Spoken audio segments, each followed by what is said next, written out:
Hello everybody, welcome to Nina's Cookbook. Today we're going to be celebrating the springtime vegetable asparagus. But before we begin, do support the channel by clicking the subscribe button and pressing the bell icon next to it.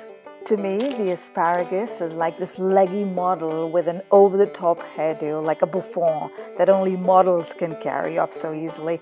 And she struts into our lives every spring with these never-ending legs. Before we cook the asparagus, let's get it ready. So it's the bottom portion of the asparagus that's a little woody and chewy, and that's what we want to remove. One way to do that is to use a vegetable peeler to peel off the woody area and then just trim off the ends. The second option, which is a quicker option, is to align all the stems together and then cut off about 1.5 inches from the bottom, taking the white portion with you.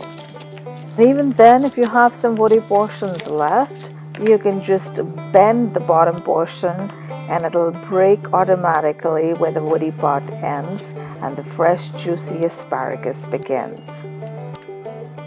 Now if you're like me who doesn't like to waste anything, then I'm going to use all these odds and ends in my vegetable stock, or you could put it in your compost bin. Next we're going to wash the asparagus well and it's ready to use. So while the asparagus drains, let me introduce you to Sir Whack-A-Lot. He whacks pretty much everybody that comes in the sight. That's right, I'm talking about my handy dandy mortar and pestle.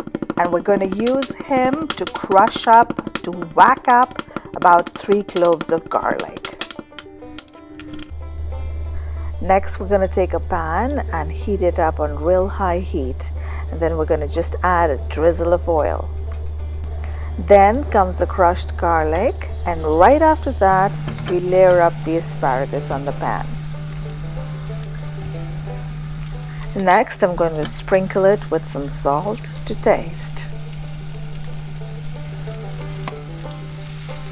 We're going to keep tossing and turning the asparagus so that it cooks evenly and the garlic does not burn. We don't want a bitter taste of the burnt garlic in the dish. I just love the sound of that sizzle, don't you? But you don't want to get carried away by that sizzling sound because we don't want to overcook the asparagus. We're going to cook it for a maximum of 4 minutes. We want to make sure that it still has that beautiful green color. It's a little crisp but not totally limp. And finally, some freshly cracked black pepper.